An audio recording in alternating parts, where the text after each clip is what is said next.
Bismillahirrahmanirrahim. Assalamualaikum warahmatullahi wabarakatuh. Selamat pagi, teman-teman mahasiswa semester 1 ya. Alhamdulillah kita ketemu lagi dalam kesempatan pertemuan yang ke-6.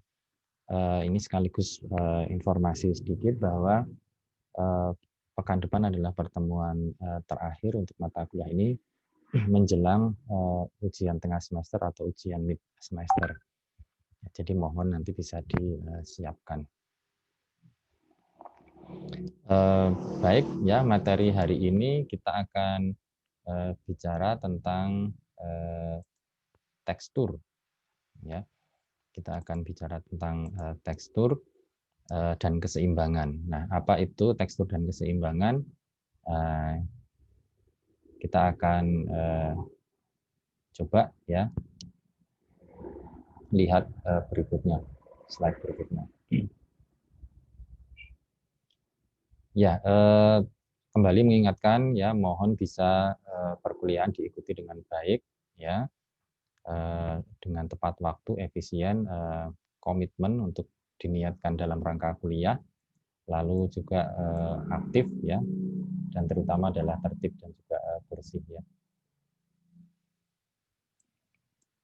Nah, pada saat kita coba kilas balik sebentar di pertemuan pertama dulu, pada saat semua orang kita diberikan contoh ya, waktu itu saya memberikan contoh bagaimana semua mahasiswa ini semester 1 dibayangkan mahasiswa semester 1 semuanya berkumpul bercampur dalam satu ruang. Nah, dalam satu ruang ini lalu semuanya berbeda ya, atributnya berbeda, bajunya warnanya lain dan sebagainya. Nah, bagaimana supaya lalu kita ya atau kalian itu bisa secara umum bisa dilihat sebagai satu kesatuan. Jadi perlu ada kesamaan ya, perlu ada satu ciri yang membuat kalian itu sama sehingga bisa dianggap menjadi satu kelompok yang sama. Nah, jadi dengan beberapa cara ya kita ada kemiripan ya, namanya mirip itu kan tidak sama ya. Jadi kemarin saya mengibaratkan kalau kalian satu kelompok itu ikut seminar, supaya tahu bahwa kalian adalah peserta seminar, diberikan satu identitas yang sama, misalnya dengan name tag, kartu nama, ya, atau topi, ya, atau dasi, sebagainya. Jadi ini ada satu aspek yang membuat menyatukan dari semua objek yang ada, itu ya. Nah, itu tadi adalah salah satu saja, atau boleh dengan struktur, boleh dengan yang lain. Nah, tetapi pada saat lalu semuanya menjadi terlalu sama, ya, misalnya lalu seragamnya sama, warnanya sama, modelnya sama, duduknya sangat teratur dan sebagainya. Mungkin lalu ada beberapa hal yang atau di satu level tertentu, di satu titik tertentu kita merasakan ada semacam kebosanan di sana. Nah, ini lalu muncullah gagasan-gagasan untuk bagaimana supaya tidak terjadi kebosanan itu dengan elemen yang berbeda. Jadi perbedaan di dalam kesamaan itu bisa dilakukan dengan cara apa? Contoh misalnya kalau di dalam pertandingan sepak bola sekarang ya, di antara 11 anggota tim itu biasanya kiper warnanya akan kostumnya beda. Bahkan sekarang juga ada yang kapten itu juga warnanya akan berbeda ya, sehingga orang tahu bahwa oh itu dia ada satu tokoh yang memang mempunyai posisi yang berbeda. Nah, jadi ini kalau kita bayangkan ya struktur yang objek yang sama persis seperti ini kan mungkin awalnya bagus, tetapi mungkin lama-lama akan lalu muncul kesan bosan ya. Nah, lalu ada perbedaan ya, bagaimana cara membuat perbedaan itu. Nah, yang ketiga lalu kemarin kita kalau kita ingat lagi ya bahwa ada elemen objek itu ya. Elemen objek itu kan ada apa namanya? Ada raut ya, ada bentuk, ada tekstur ya, ada warna ya, dan juga ada ukuran. Jadi ada 4. Nah, kemarin 2 pekan yang lalu kita sudah belajar tentang warna ya, bahwa warna itu punya peran yang besar sekali untuk membuat desain yang kita buat itu menjadi semakin menarik, semakin jelas, dan sebagainya. Nah, ini adalah contoh bagaimana penerapan warna lalu kita lakukan dengan warna monokromatis, warna analog, maupun kontras, atau juga dengan skema-skema warna yang lain. Nah, lalu barangkali kita akan sedikit kembali ke satu hal yang basic ya, atau yang mendasar. Lalu sebenarnya komposisi itu apa? Dalam konteks desain, ya, kita kemarin belajar bagaimana mengatur objek yang banyak sekali, mengatur benda-benda yang macam-macam, begitu ya. Nah, sebenarnya komposisi itu adalah sebuah susunan atau penempatan elemen visual dalam sebuah karya seni, ya, dalam sebuah karya seni. Ya. Nah, penekanan atau hal yang menjadi penekanan komposisi ini adalah bagaimana kita mencari kaitan atau hubungan antara objek-objek yang ada. Jadi setiap elemen yang ada di dalam karya komposisi kita itu bagaimana mereka satu dengan yang lain itu saling terkait. Nah, kenapa? Karena mereka sebenarnya adalah satu objek sebuah karya, gitu ya. Nah, jadi komposisi ini sebenarnya bukan objeknya itu sendiri, tetapi lebih terkait kepada bagaimana kita meletakkan, mengkomposisikan, mengatur objek-objek itu sehingga masing-masing dari objek itu bisa saling terkait, gitu ya. Nah, lalu bagaimana cara mengatur itu ya? Kalau kemarin kita sudah punya alat bagaimana mengatur warna, mengatur bentuk ya. Lalu ada satu lagi yang sekarang namanya adalah keseimbangan. Ya, ada beberapa prinsip di dalam keseimbangan dalam bidang seni, ya, termasuk di dalamnya adalah arsitektur yang kita perlu pahami. Keseimbangan itu apa? Nah, contoh di sini keseimbangan yang pertama adalah kaitannya dengan simetris, ya. Nanti akan ada 3 bagian. Yang pertama adalah simetris, ya. Lalu yang kedua adalah asimetris, seimbang tetapi tidak simetris, ya. Yang ketiga adalah keseimbangan yang radial atau dia memusat, gitu ya. Nah, kita bisa lihat keseimbangan simetris, ya, kiri kanan sama objeknya, ya, setimbang, betul-betul posisinya ada di tengah, gitu ya, ada garis sumbunya di situ, ya. Nanti kita bisa lihat lebih lanjut di belakang. Tetapi keseimbangan tidak lalu harus simetris, ya. Contohnya ini, ya, ada di dalam ilustrasi yang ini ada asimetrikal ini. Kalau kita barangkali pernah melihat satu foto atau satu momen, ya, pemandangan yang di sebelah kiri mungkin terasa kosong, lalu di sebelah kanan ada gambar pohon, yang kita merasa itu kok indah, gitu ya. Padahal tidak simetri. Ya. Atau ini ya, karya yang kecil ini ya, sebuah karya dengan dominasi warna biru di bawah, lalu warna putih di atas, yang mungkin di atas ini kesannya kosong, tetapi kita masih melihat ada keseimbangan di sana. Atau karya lukis dari Van Gogh ini ya, yang menunjukkan satu pemandangan di sebuah desa, kita bisa melihat komposisi ini seimbang. Ya, ada satu objek besar di sini, ini ada artefak entah bangunan atau apa di sebelah kiri, lalu ada matahari di sebelah kanan atas, yang itu lalu dua-duanya itu mempunyai peran saling menyeimbangkan. Ya, jadi seperti itu. Nah, lalu yang ketiga adalah radial atau memusat, ya, ada kesan memusat di sana. Jadi ada keseimbangan yang diarahkan kepada satu titik pusat tertentu.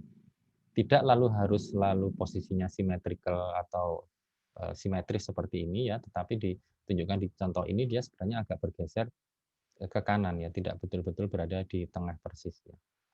Ya, jadi keseimbangan ini lalu bisa dikombinasikan antara simetrikal, asimetrikal dan juga radial. Nah, selanjutnya kita akan coba lihat bagaimana lalu prinsip-prinsip komposisi itu sebenarnya bisa dilakukan. Ya. Nah, yang pertama ada yang namanya adalah sumbu. Ya, penyusunan komposisi ada beberapa prinsip, ada sumbu, ada simetri, ada hierarki, ada irama, ada datum, dan juga transformasi. Nah, yang pertama adalah kaitannya dengan sumbu.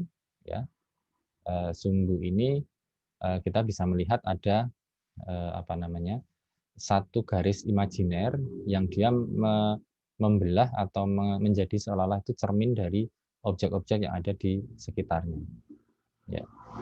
Jadi seperti ini ya, contoh yang di bawah ini adalah garis sumbu, objek di kiri kanannya sama persis karena dia menjadi cermin.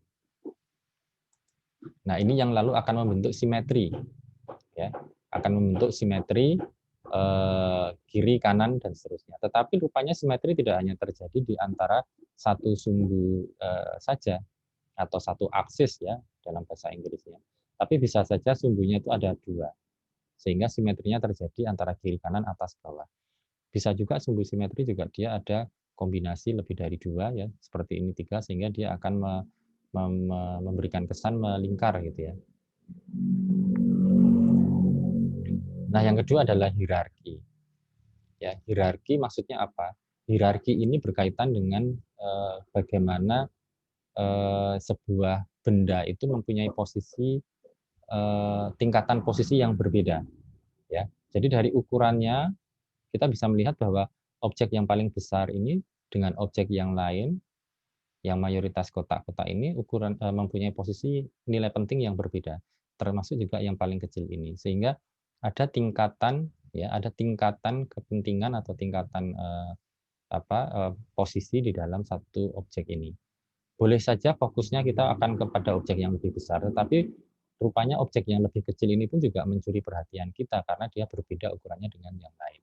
Nah, ini lalu kita bisa hubungkan dengan bagaimana kemiripan ya atau kontras di dalam materi pertemuan-pertemuan sebelumnya.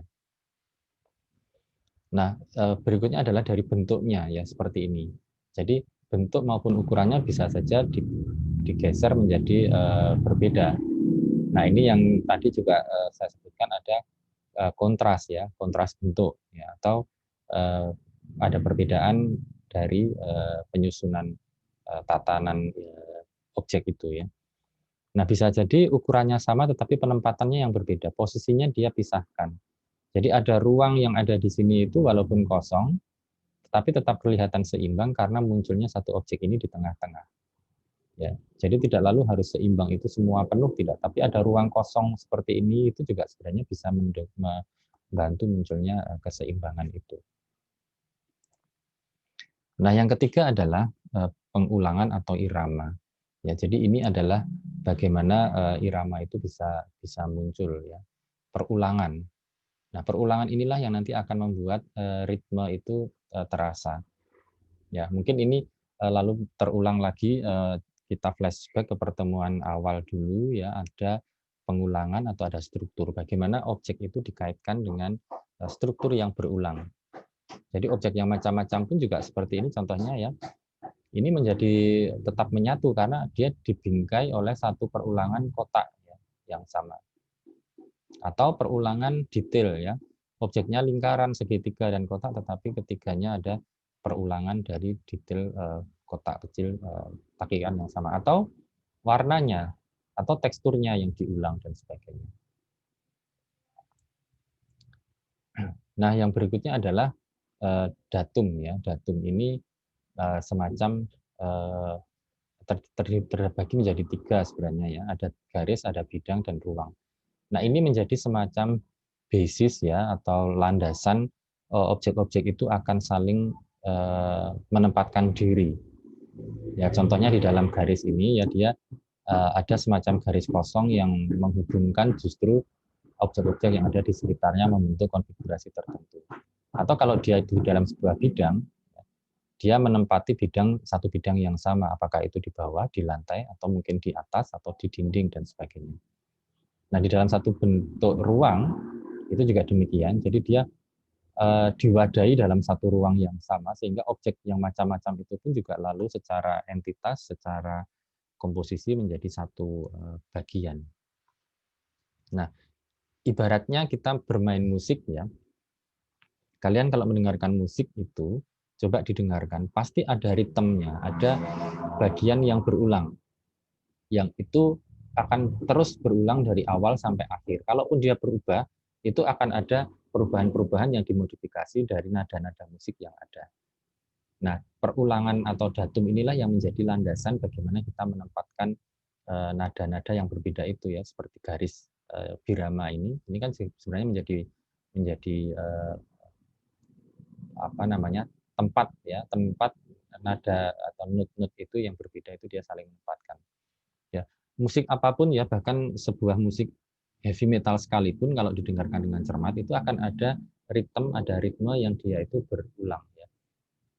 Nah, biasanya musik-musik yang mudah, yang easy listening itu ritmenya itu sangat sangat terasa. Nah, yang terakhir adalah transformasi ya. Jadi boleh saja sebuah benda itu dihubungkan karena dia melakukan atau mengalami sebuah perubahan secara pelan-pelan ya. Jadi objek-objek ini yang lalu kalau dikaitkan, dijejerkan itu kita akan melihat ada hubungan antara satu dengan yang lain. Nah, ini mirip dengan satu komponen di pelajaran pekan pertama ya, terkait dengan kemiripan ya. Jadi kemiripan ada objek yang lalu dari segitiga yang sama sisi menjadi segitiga yang sama kaki dan seterusnya dan seterusnya. Jadi dia mengalami transformasi. Jadi ini ada paling tidak ada 6 cara. Nah, yang ketiga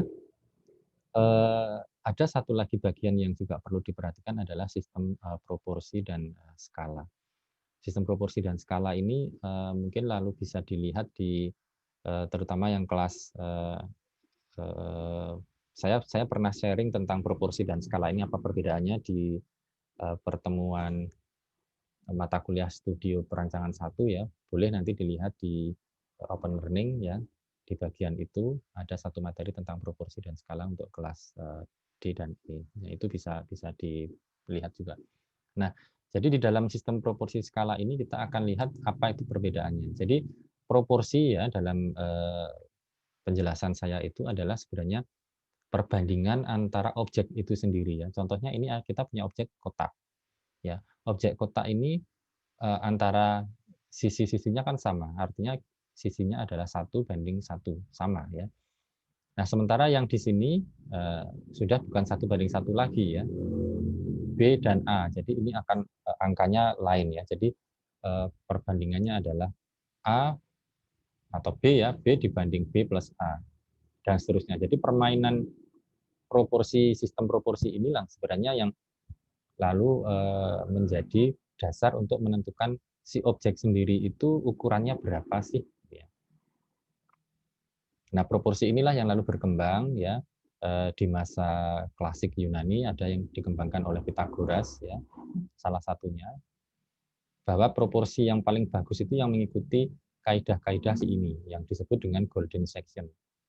Nah, boleh nanti di-browse ya, dilihat golden section itu apa, proporsi golden section. Jadi ini kita akan bisa lihat mereka mengikuti pola-pola yang stabil seperti bujur sangkar, lingkaran, segitiga sama sisi dan sebagainya. Nah, yang ini merupakan turunan dari golden section tersebut yang dia kembangkan dari bentuk-bentuk yang sempurna, dari kotak menjadi persegi panjang. Persegi panjangnya ukurannya berapa? Dia turunkan dengan cara matematis seperti itu. Ya. Nah, ada juga teori proporsi Renaissance ya. Dia juga diturunkan dari bentuk-bentuk klasik, lingkaran, bujur sangkar dan sebagainya. Nah, tetapi lalu dilihat dikaitkan dengan angka yang lebih mudah untuk diingat ya, seperti 1:2:3, 1:2:4, 2:3:6 dan seterusnya. Jadi angka-angka ini menjadi panduan untuk bagaimana kita membuat si objek itu sendiri, satu objek itu secara proporsi dilihat enak. Ya. Jadi bisa dilihat bisa enak.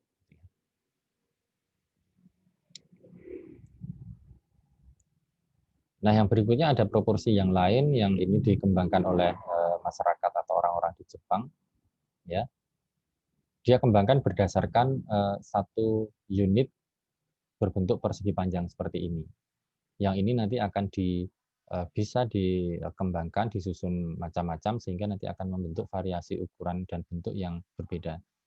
Nah, ini lalu modul ya atau unit ini salah satunya digunakan misalnya rumah Jepang itu dibuat dengan bentuk mengikuti ukuran dari tikar yang tersedia di pasaran. Ya, jadi kalau tikarnya ukuran 1:2 ya dia akan mengikuti bentuknya seperti apa gitu ya. Jadi rumah itu tidak asal-asalan saja dibentuk ukurannya, tapi disusun berdasarkan unit dari tikar yang tersedia di pasaran, sehingga pada saat diletakkan itu bisa menutup sempurna, menutup lantai dengan sempurna. Nah, yang kedua adalah skala. Nah, skala ini lalu kita bisa lihat ada perbedaannya dengan proporsi. Kalau proporsi adalah perbandingan antar objek atau antar elemen di dalam objek itu sendiri ya, ukuran panjang dan lebar gitu ya. Tetapi kalau skala kita lalu sudah melibatkan referensi dari eksternal ya. Perbandingan secara umum ya, secara relatif sebuah bentuk terhadap bentuk yang lain di sekitarnya. Contoh di sini ya, kotak ini ukurannya sama, tetapi kita bisa melihat bahwa secara relatif kotak ini kecil, besar ya, dibandingkan dengan yang ini karena ada perubahan atau perbedaan ukuran manusia di dalam gambar ini. Jadi secara umum skala manusia atau skala ruang di gambar yang ini adalah lebih besar ya, daripada gambar yang ini. Nah, sementara skala manusia adalah perbandingan antara manusia itu ya dengan si objek atau dengan lingkungan itu. Jadi skala umum ini boleh dibandingkan antara objek tersebut ya. Misalnya antara kursi dengan ruang, orang dengan ruang, pohon dengan bangunan dan sebagainya. Jadi akan ada referensi yang lain untuk membandingkan itu. Nah, yang berikutnya adalah fokus ya. Bagaimana kita menempatkan sebuah fokus di dalam sebuah objek ya, di dalam sebuah objek. Nah, tadi ya disebutkan bahwa dengan satu simetri, keseimbangan simetrikal itu biasanya akan menempatkan objek itu betul-betul di tengah. Semua objek yang lain akan berkaitan di sebelah kiri kanannya atau menempati posisi di sebelah kiri kanannya dengan sama. Nah, tetapi bisa juga objek itu tidak menempati posisi di tengah seperti itu, melainkan agak bergeser ke kanan. Nah, ini di dalam bidang fotografi ya, atau di dalam bidang proporsi yang lain, ada prinsip yang dikenal dengan apa namanya, the rule of third ya, aturan sepertiga. The rule of third, aturan sepertiga yang itu ya, yang itu dibagi tiga si objek ini ya, atau latar belakangnya dibagi tiga, lalu objek yang akan menjadi fokus itu diletakkan di pas sepertiganya. Boleh sepertiganya mendatar, vertikal seperti itu, atau mendatar seperti itu, atau kombinasi dari ketiganya. Nah, jadi dengan demikian memang lalu kesannya akan menjadi berbeda ya dibandingkan dengan kalau kita menempatkan secara tepat di tengah-tengah. Nah, silakan dicek di beberapa contoh fotografi atau teori fotografi akan muncul kaidah tersebut ya, the rule of third. Nah, yang keempat adalah desain dengan tekstur ya. Ini sebenarnya merupakan elemen terakhir yang dari rangkaian tadi, ada bentuk, ada ukuran dan juga warna. Ini adalah elemen sebuah objek yang terakhir yang nanti akan kita bisa pelajari. Nah, apa sih peran tekstur di sini ya? Sebenarnya sama persis dengan teori yang sebelumnya kemarin, bahwa akan ada keseimbangan, ada kontras, ada kemiripan, ya, ada kesamaan, ada perbedaan.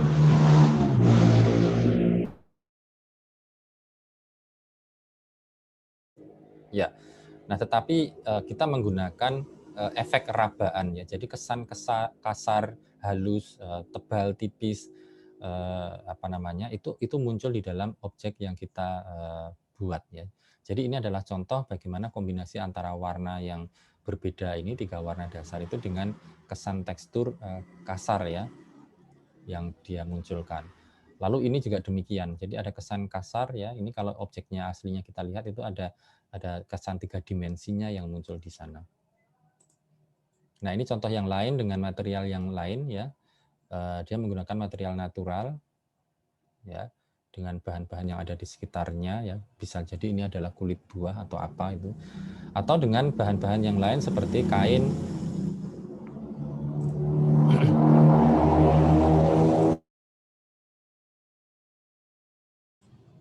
ya, seperti kain atau kayu dan sebagainya. Jadi dia kombinasikan seperti itu lalu membentuk ruang-ruang dengan komposisi yang mengikuti prinsip-prinsip komposisi yang sudah ada. Nah, ini juga demikian ya, dia menggunakan komposisi antara warna dengan tekstur ya. Kalau kita lihat aslinya ini sebenarnya bagian ini lebih tinggi, bagian ini lebih rendah, bagian ini lebih tinggi lagi dan sebagainya. Jadi ada naik turun kombinasinya. Nah, ini contoh yang barangkali lebih ekstrim ya. Kita akan bisa lihat. Jadi menggunakan kayu, batang kayu lalu dia susun naik turun ya. Nah, ini sebenarnya tekstur ini lalu kalau kita mainkan dengan cara yang sangat ekstrim, ini menjadi satu interface atau satu bagian yang menghubungkan dengan objek 3 dimensi. Nah, pekan depan kita akan lalu mulai belajar 3 dimensi. Nah, tekstur ini menjadi satu bagian yang perantara antara objek 2 dimensi dengan 3 dimensi yang sesungguhnya.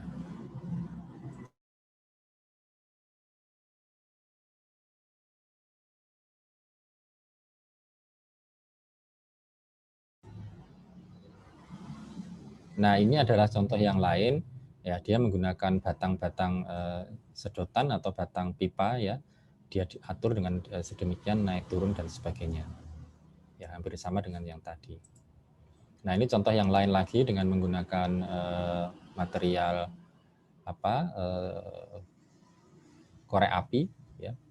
Dia mainkan naik turun dan sebagainya.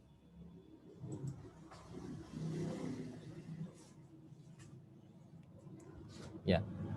Nah, ini kalau kita lihat lebih jauh,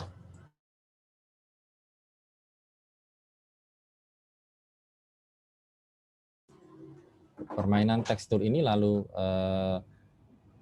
lagi-lagi seperti tadi saya sampaikan akan lalu menjadi media yang mengantarkan kita mendesain objek 3 dimensi ya. Tentu saja kita belum sampai ke sini ya. Ini adalah salah satu contoh saja bagaimana nanti peran desain dengan tekstur itu akan bisa kita modifikasi menjadi seperti ini. Nah, ini adalah referensi-referensi yang barangkali bisa digali lebih lanjut ya. Terutama di bagian bahan pengayaan ini nanti boleh silakan dilihat ya, terutama bagaimana beberapa tips tentang komposisi yang baik dari aspek seni itu ya. Itu nanti akan sangat membantu kita membuat desain.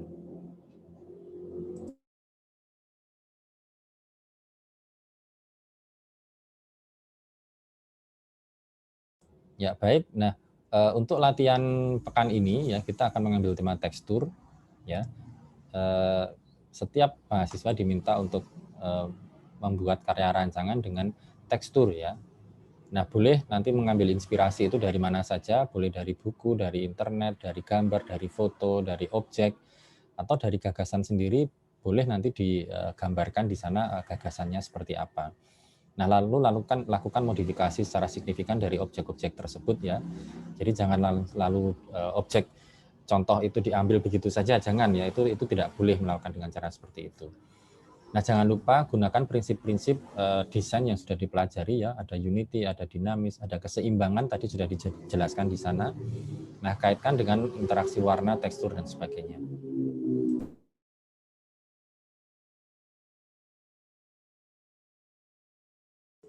Nah, sama format alasnya 20x20. Nah, tetapi nanti silahkan teksturnya akan seperti apa bebas ya. Jadi boleh nanti diatur sendiri dan materialnya juga bebas mau dengan material alam, dengan cat poster, kombinasi spidol, pensil warna dan sebagainya juga silahkan ya. Nah, nanti karya itu ditempel dalam satu kertas A4 disertai dengan nama, referensi dan sebagainya. Nah, dikumpulkan di Open Learning. Ditunggu sampai dengan Sabtu tanggal 31 Oktober pukul 9 pagi ya. Nah, ini adalah contoh penempatannya seperti ini. Jadi karyanya ada di sebelah kiri, nama, identitas segala macam ada di sebelah kanan atas. Karya referensinya boleh diletakkan di sebelah di bawahnya di sebelah kanan ya. Nah, untuk pekan depan nanti silahkan disiapkan, kita akan masuk mulai ke komposisi 3 dimensi. Jadi mahasiswa diminta untuk menyiapkan kertas putih tebal atau warna yang lain juga boleh ya, ukuran A3, 2 sampai dengan 3 lembar, dengan pensil, spidol, alat gambarnya ya, cutter, gunting dan sebagainya. Ya, jadi saya kira itu kita akan tunggu nanti hari Sabtu hasil karyanya, dan kita akan ketemu di pertemuan terakhir pekan depan. Nah, terakhir ya sebelum saya tutup, ini adalah satu ilustrasi alat-alat yang barangkali nanti akan kalian perlukan pada saat membuat gambar-gambar objek-objek 3 dimensi ya. Cutter ya, penggaris besi, mungkin pinset jika diperlukan ya, tidak selalu harus begitu. Ini adalah jangka untuk membuat jangka potong tetapi bisa membuat objek lingkaran dengan sempurna. Lem ya, saya sarankan dengan kalau materialnya kertas ya gunakan saja lem Fox atau lem Fox atau lem Garuda warna putih atau lem kayu ya, atau lem lain yang memang lebih yang rapi gitu ya. Nah, yang terakhir adalah cutter. Ini boleh kalian menggunakan cutter yang berujung runcing seperti ini, atau cutter yang mata pisau yang runcing seperti ini yang bisa dibeli khusus dengan kode seperti itu ya. Jadi ini berbeda dengan cutter biasa yang biasanya agak lebih tumpul ujungnya. Saya kira demikian ya, semoga bermanfaat. Billahi taufiq wal hidayah. Assalamualaikum warahmatullahi wabarakatuh. Selamat belajar.